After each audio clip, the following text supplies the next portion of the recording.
tilmaam academy. bismillahi raxmaan raxiim. kusoo dhawaada mar kale iyo kooraskeenii English Vocabulary and Use Elementary Level. Today waxaan qaadan doonaa Unit 21 oo aan uga hadli doono ereyo la xiriira in a hotel. Ereyada la xiriira hotelka. Bal marka hore aan isla fiirinaa ereyadan kadibna macnaheeda isla fiirin insha Allah. A. Places and things in the hotel. Reception. Reception, Lift. lift, Key. key, Luggage. luggage, Bill. bill, Form. form, Bathroom. bathroom, Shower. shower, Phone. phone, TV. TV, Minibar. minibar, Hairdryer. hair dryer. bal ila fiiriya meeshaas reception. qofka marka ugu horeyso meesha uu imaanayo si information kugu helo waxa loo yaqaan reception. waa meeshaan waxaa fadhiya nin dadka inuu soo dhaweeyo jecel oo furayaasha gacanta ku hayo qolka bannaan kuu sheegi karo waxyaabahaas. ninkaasna waxaa loo yaqaanaa magaciisa receptionist. alla magacaan meesha ku keenay reception meesha lahaa booska uu fadhiyo receptionist uu naqana ninkaas. key ayaa miiska saaran daa fiirisid fure. lift meesha ku yaala wiishkii aa raaci lahayd markii aad soo gashid wuxuu ku leeyahay kor full. luggage waa qofka safarka markuu ka imaado waxaa normal ah oo hotelka degi rabo inuu wato luggage, boorsooyin inuu wato waaweyn. bill ayaan arki doonaa hadhow. qofka waxaa lagu soo daleeci doonaa kasoo qaad qofkan 2 habeen u saaxiday habeenkiina $10 waaye $20 lagu soo daleeci doonaa bill. sidoo kale qofka intuusan degin waxaa laga buuxiyaa form. waxaa leeyahay fadlan formkan buuxi magacaaga, passport numberkaaga, meeqa maalin joogi doontaa iyo waxyaaba noocaas oo kale. bathroom qolkiisa waa kana oo qabeyska wuxuu leeyahay shower baalkii lagu qabeysan lahaa uu leeyahay. TV wuu ugu dhagan yahay qolkiisa. phone ayaa meeshan u yaala telefonkiisa. minibar waa freezer oo ay ku jiraan waxyaabihiisa oo dhan cabitaanada nooc kasta ah ugu jiraan. minibar waa freezer waaye. hair dryer waa baal madaxa lagu qalansado. kasoo qaad waa soo qabeysatay timahaaga waxaa laga yaabaa in ay waqti dheer kugu qaadanayso marka waa fooneeya camal waaye ama wax madaxa lagu qalajisi karo. Okay, expressions in reception. ereyada receptionka laga isticmaalo maxaa kamid ah marka kasoo qaad safara gashay waxaa tagtay wadan oo English looga hadli karaa tagtay. sidee hotelka ula hadli kartaa? sidee u weydiisan kartaa baahiyadaada? bal hamar ila fiiriya. marka hore waxaan ku hormari doonaa inaan sharaxno kadib aan codka saleysan karnaa. Do you have a single room? heli kartaa haddii kaliga aad tahay. Do you have a single room? ma heli kartaa qol oo keli ah for one person? qol oo keligiis hal qof loogu talagalo waayo. haddii laba aad tihiin adigii xaaskaaga ama adigii saaxiibkaa maxaa dhihi kartaa? Do you have a double room? ma heesaa dhihi kartaa double room. double room waxaan ka wadnaa a room for 2 people. qol ay geli karto 2 qof. I have a reservation. haddii lacala hadda kahor hore usii qabsatay oo booking aan sameysay waxaa dhihi kartaa I have a reservation. aniga hore ayaan usii qabsaday waa I booked a room. My name is magacaada sheegaysaa kadib uu fiirin karaa oo ku dhihi karaa runtaa waaye qolka 10aad adigaa sii qabsatay magacaagana waa ujeedaa ku dhihi karaa markaas. marka ereygaas muhiim waa reservation. reservation waa qof mar hore inuu sii qabsado waa boos uu sii ceshto. booking allaha. we would like a room with a view of the sea. kasoo qaad xeebta ayuu ku yaalaa hotelkan marka dadku waxay jecel yihiin hotel oo kusii jeedo dhanka xeebta. marka waxaa leedahay we would like a room with a view of the sea. view, a room with a view. qol oo kusii jeedo oo laga arki karo laga daawan karo of the sea badda ayaan rabaa u dhihi karaa qofkaas. The receptionist may say qofka muxuu ku dhihi karaa isagani ereyada ku dhihi karo waxaa kamid ah here is your key. furahaaga ku dhihi karaa ereygaas kale muhiim ah. kasoo qaad waa heshiiseen furihi hore inuu ku siiyo here is your key. Your room is on the first floor. qolkaaga wuxuu ku yaalaa on the first floor. biyaanada koowaad ayuu ku yaalaa qolkaaga. Take the lift. wishkaas raac uu ku dhahay. It's over there. kaasa xaggu ku yaala liftigana uu inuu ku tilmaamo wuxuu ku leeyahay take the liftiga raac it's over there xaggu ku yaala would you like some help with your luggage ma jeceshahay inaan kaa caawiyo oon kula sii qaado luggage boorsooyinkaada ma kula sii caawiyo ma kula sii qaadaa amlo maadaama safara ka imaata laba boors waaweyn awadid ereyada badanaa ku dhahay karo ay kamid tahay would you like some help caawinaad ma iga baahan tahay with your luggage ma kula sii qaadaa waay can you fill this form please u ku dhihi karaa formka ma ii buuxin kartaa could you please fill this form okay sign your name here please ayuu ku dhihi karaa write your name manaa ii saxiix waa meeshaan sign here halkan saxiix ama waxaan ku dhihi karaa sign your name here please manaa magacaada qor waaye saxiix please check your bill make sure it's correct iska hubi waaye biilkan sax ma yahay please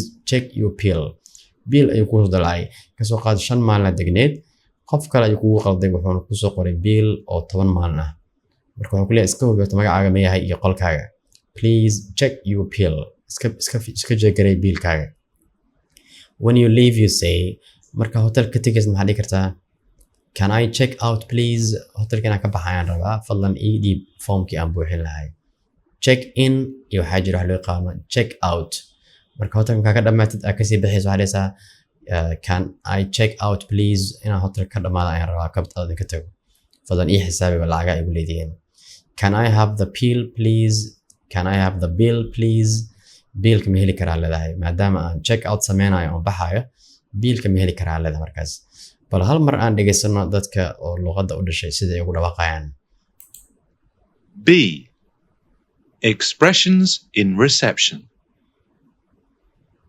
Do you have a single room or a double room? I have a reservation. My name is. We'd like a room with a view of the sea. The receptionist may say, Here is your key. Your room is on the first floor. Take the lift. It's over there. Would you like some help with your luggage? Can you fill in this form, please? Sign your name here, please. Please check your bill. When you leave, you say, Can I check out, please? Can I have the bill, please? alright bal hamar asla fiirina marka asking questions about hotel service waxaa rabtaa in hotelka adeegyada u bixiya inaa wax ka ogaatid waxaa dhahaysaa how much is a single room with a bathroom very important way how much is a single room with a bathroom meeqa lagu kireeyaa how much waa imisa lacagta a single room with a bathroom qol oo keli hal qof loogu talagalay oo wato meeshiisii musqushiisii qabayska wato how much is a single room with a bathroom can I order room service ma leeyahay dadka qaar markay hotelka imaadaan waxaa loo diidayaa in maanta la degtaan maqaayad hoos ku taalo waxoogaa privacy-ga taa uma fiicno marka qofka waxaa leeyahay adeeg dheeraadaan ku haynaa adigoo qolkaaga ku jiro ayaa dalab samayn kartaa cuntada meesha lagu keeni karaa iyo wax kasta u baahatid so wuxuu dhihi karaa can I order room service ma dalban karaa aniga in lii adeeg kaligay how do I get outside line oo banaanka see u heli karaa qof dibadda joogo see u wici karaa oo joogo you want to phone someone who is not in the hotel qof banaanka joogo see u wici karaa dadka gudaha jooga waxaa laga yaabaa inay is wici karaan line qolka kugu dhex yaalo iyo waxyaabahaas oo kale okay hotel aad degtay waddanka waa ka cusub tahay what is the code for Poland waddanka Poland codekiisa maxaa waaye for example the Somali code is +252 Somali codekeeda waxaa lagu yaqaanaa inay tahay +252 kadibna qofka wuxuu ku hormarsan doonaa kadib wuxuu ku xijin doonaa local numberka caadiga marka waddan markaad tagtid muhiim waxaa ah in qofka uu yaqaano code number wax lahayo so waa weydiin kartaa hotelka qofka jooga waxaad dhihi kartaa what is the code for Poland waddanka aan joogno hadda kasoo qaad waxaa leedahay codekiis ii sheeg sababta number gaabana lagu sheegay dadka banaanka jooga waxay u baahan yihiin si waddankan ay u soo wacaan inay kasoo hormariyaan code sida anaga nalaga soo hormariyo +252 in laga soo hormariyo kale. Can I have breakfast in my room please? Telephone address waxaa leedahay qolkayga quraacda ma lagu keeni karaa dhehaysaa. Can I have breakfast? Quraac ma ku heli karaa in my room please? Qolka ma igu keeni kartaa? Can I have a wake up call at 6:30 please? Ninka hotelka jooga waxaa dhihi kartaa laynka qolkayga igu jiro safar ayaan ahay berito ama balan ayaan leeyahay fadlan soo garaac si aan u kaco. Waa la sii ballami kartaa caadi waay. Can I have a wake up call? Soo qaban kartaa wake up call. Telephone caadi ii soo wacdaysaa at 6:30 please. Okay. You want to wake up at 6:30 inaad kacdaa rabtaa marka waxaa ka baqaysaa maadaama kaliga aad tahay inaad ka igashid. So waxaa la sii ballamaysaa ninka oo reception ka fadhiyo oo receptionist la sii ballamaysaa. What time is breakfast? What time is lunch? What time is dinner? Ka soo qaad waxaa rukumatay in meesha aad ka quraacatid ka qadaysid ka cashaysid. Marka waxaa weydiinaysaa xilliyadee badanaa quraacda keentiin xilliyadee badanaa qadada keentiin. Marka waxaa dhahaysaa what time is breakfast? Quraacda waa waqtigeeda ii sheeg. What time is lunch? Qadada waqtigeeda ii sheeg. What time is dinner? Cashada waqtigeedan ii sheeg dhihi kartaa middaa jecesha adiga. Ka soo qaad waddanka aad imaatay lacagtiisa ma haystid. Let's say anaga camal dollar ayaan haysanaa. So waddanka aad tagtay dollar wax ma looga iibsan karo. Marka ninka hotelka jooga ayaa u tegaysaa waxaa leedahay new dollarkan ayaan haystaa ma ii jijabin kartaa ma ii sarrifi kartaa. Can I exchange some money please? Ay dhihi kartaa. Can I exchange some money please? Lacagtan ma ii sarrifi kartaa waa exchange ii sameey. Haddii kale sarrif inaa raadis waqti dheer kaa qaadanaysaa. Marka asagaa weydiin kartaa dhihi kartaa ni $100 haystaa lacagta currency-ga waddankan laga isticmaalo fadlan ma siin kartaa dhehaysaa. Can I exchange some money please? Lacagta waddankan ma ii sarrifi kartaa.